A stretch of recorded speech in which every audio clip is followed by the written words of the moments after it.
Good morning, afternoon, or evening, wherever you might be in time and space. Kenny is here with another Noob Flights, and I want to try to teach you to plan, fly, and auto land an Airbus in 15 minutes. Okay, first thing you do is get yourself an Airbus. Open your filters and make sure your nav aids are on so you can see your ILS icons, which are at the end of each runway. So down here at nav aids, make sure that's on. Close that. That will allow these icons to appear. We need this. Okay, what you're going to want to do is whatever air runway you're going to be on, write this frequency number down. That's your autopilot landing frequency, instrument landing system frequency, 1089. Because it's the same runway, it's the same frequency at both ends. See, here's another ILS here, here's an ILS here. You're going to set one end of the runway as your departure, and you're going to set one end of the runway as your arrival. All right, you're going to pick a spot that's not too far away from the airport and not too close. If you are too close, you can come in too steep on your landing. So I'm going to go ahead and just shoot for this and see what we get. I'm going to try Mugby, add. I'm going to try Romby, add. And we're making a triangle. We're going to take off, come around, come back, and auto land.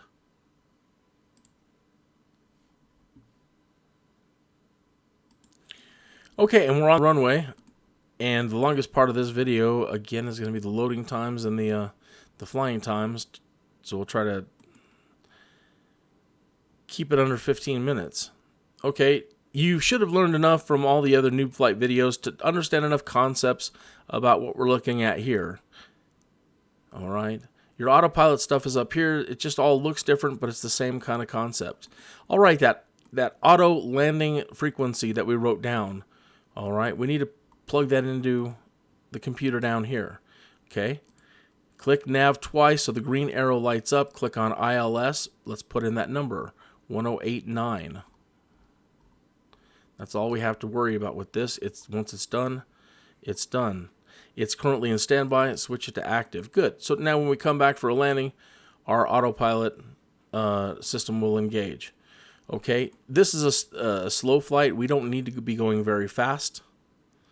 Okay, so takeoff and landing is done about 140. So let's get ourselves a nice comfortable speed like to 170 or 180.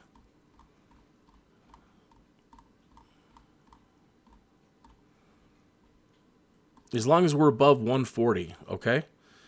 Buttons you're familiar with the other planes, the localizer, an approach button.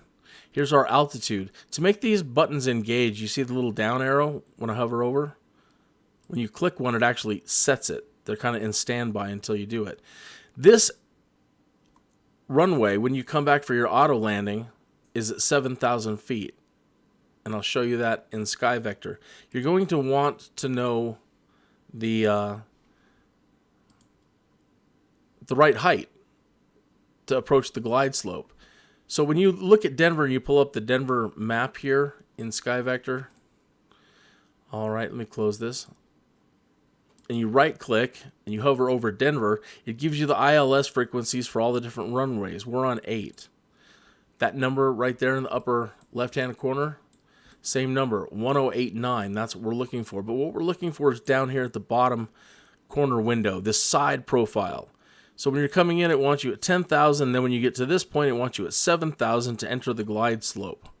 All right, so that's what we're going to put over here in our altitude. Once we kick the autopilot on, we'll tap that down to make sure it engages. Flaps, we don't need any. Don't need any speed brake. All right, let's just throttle up and go. At 140, we're going to start rotating up. For the climb, we'll lift our gear. We'll engage the autopilot, and we'll watch it follow our flight plan. Sometimes it glitches out and it does the flight plan in reverse, which is not a big deal. We don't care. As long as it gets to a point out there somewhere and comes back around. This would help if I took the brakes off. If you want to see your flight plan, move this button to the flight plan. And you can zoom out and zoom in. You see our diamond shape out there? Or a little loop teardrop shape.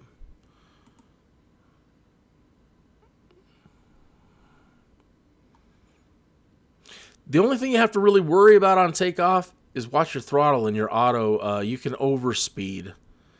So the auto throttle and the speed is a little bit touchy. But there's 140, so let's start rotating up a little bit. Get her into the air.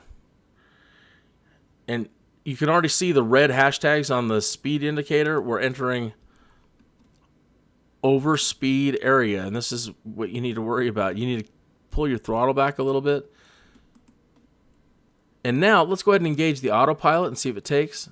It took. Click your speed button to set your speed. Click your altitude button to set your altitude at 7,000 feet. Double click auto throttle on and off and your speed on and off to just make sure it takes it. It's really touchy. Now we need to pitch up a little bit. Let's see here. Yeah, we're 6,400 and we just need to apply a little nose up in a positive. If you rotate this thing down, you get negatives as well to go down. So that's just applying a little bit of nose pitch up. So what we wanted to do is go 170 to 180, which it's doing now, and it's holding at 6,800, and it looks like it is going to fly the course reverse. I don't know why it does this, but it doesn't really matter. What matters is that it comes out here and turns back around, and once it turns back around and we're within 10 miles of an airport, you can hit the localizer or approach button. We're going to use approach, and it'll bring us in for a landing. We are probably going to have to switch these over to VOR so it uses the localizer instead of the GPS. I'm trying to keep this under 15 minutes, and this is going to be the longest part of it, but you have to give yourself enough room on the way back so that you aren't pitching too hard and making it too hard for the computer to get you onto the ground. Over here is the landing gear. Okay. So I don't know how much time we're in, but this will be the longest part of the video. I can't really pause it. I can speed it up, but speeding it up sometimes introduces other little problems. So I apologize. Trying to keep it 15 minutes. In a nutshell, it is 15 minutes about if you exclude these flight times. This is a great exercise for you to do over and over again so you become comfortable with this. And after that, again, this was just a new version to get you up and flying. You don't want to spend the next 3 months watching videos to learn how everything in here works. And there's people out there that are doing wonderful videos that explain every little thing, especially the computer and how to use the computer and program everything in. It's really a super glorified GPS. So what you've learned in GPS in a lot of ways will translate up. It's just a different layout, different way to do things. All right, we're getting ready to enter our turn. Our speed is great. It's holding where we want it to hold. Our altitude is holding where we want it to hold. Let's take a look outside of the airplane. I recorded this earlier, but the audio was just so... I had horked something, so I had to record it again. That one came out to be about 30 minutes, and I think I picked points that were a little bit farther out. Okay, we're making our turn. As soon as we finish completing the turn and are on our way back, I'm going to switch over to have the autopilot look for the autopilot landing system source by switching these over, and I'm going to hit approach. That should take us all the way down to the runway. Got to remember to lower our landing gear. And then all you do is right before you get to the runway is disengage the autopilot and keep her straight. And don't raise the nose too fast. You can smack your rear end into the ground. It's a little bit different. The flare, you're still flaring on landing, but not so much. You'll find your touch.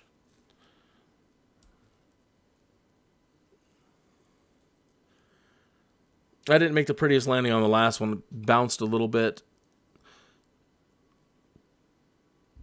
Okay, come on. Almost there. Everything looks rather washed out in Colorado in the middle of the day.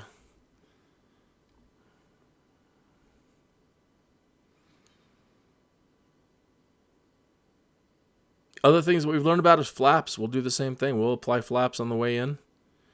We'll drop our speed down to 140. And we're almost back in a straight line. So I'm going to go ahead and switch, like I said, the source over to localizer by switching it over here. And I am going to go ahead and hit approach and see if she'll line us up.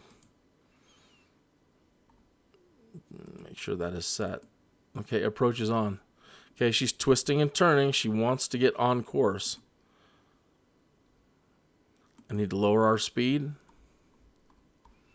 We want to be about 150. I don't really want to go 140 yet. Click the down arrow. Let's lower our flaps.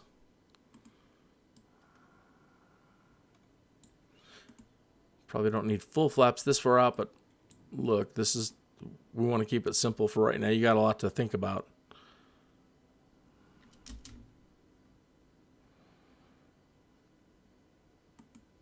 And because I'm doing full flaps, I probably better go like 160.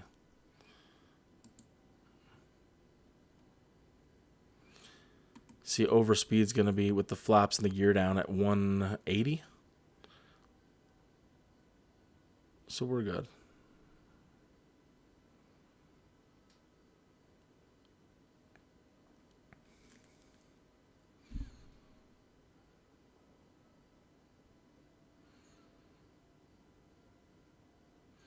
So a lot of people are like, oh, I can't figure out the autopilot landing system. A lot of it has to do with your altitude.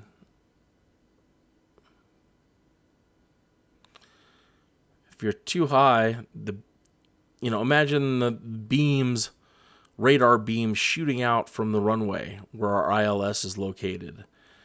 And if you're not in the cone at the right height, or you're too low, even, it may not want to grab right. So SkyVector has been a great help. It's probably my most valuable player. There are other software sites out there that do the same thing, that provide you the airport information. But I like SkyVector. Somebody told me about it years ago, and I've been using it, and I love it, and it's free. And it does so much. So I haven't touched the joystick at all. This is all just the computer doing everything.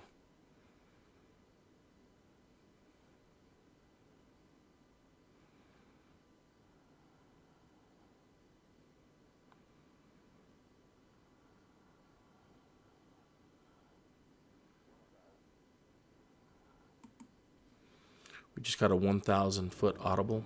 I don't know if you can even hear the engines. I've got the background noise turned down pretty low.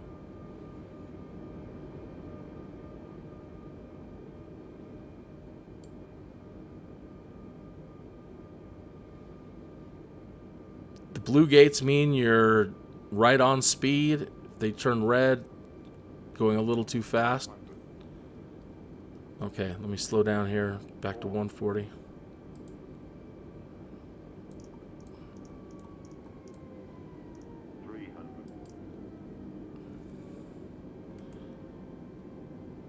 It's a little low, but we're going to kill the engines anyway. Killing the engines. I haven't talked about reverse thrust, and I probably should have. 100, 60, 50, 40, 30, 20, retard. Alright, down, not pretty. Alright, I've got my reverse thrust set to toggle. So when you press that button, it makes your reverse thrust kick in. You're going to want to get that set, or you're going to have to take your eyes off the runway. And you're going to have to look down here and manually pull those down. So setting your reverse thrust, and I should have mentioned that earlier, but we had a lot of other things to think about. But that will save your life. because you don't want to take your eyes off the runway and what you're doing to look down here and try to drag those things into the reverse thrust area. And there we have it. I don't know that that was exactly 15 minutes, but minus flight time and all that, hopefully that was pretty good. If you have any questions about anything, ask me. If not, just watch the video again and try it for yourself. I think after 30-40 minutes of doing this, for yourself a couple of times, you're going to be doing all right. And then again, you can keep learning the rest as you go. But right now, I know you want to get up in the air and you want to fly and you want to explore the world. And now you know how to plot from point to point to point. And coming back to a runway with ILS, it's always the same, unless you're going to try to land manually. So thank you very much. This has been Kineas for Noob Flights. If you've liked this, please like it and subscribe. And if it's helped you, pass it on to your friends so that you can all fly together. I'll see you in Microsoft Flight Simulator.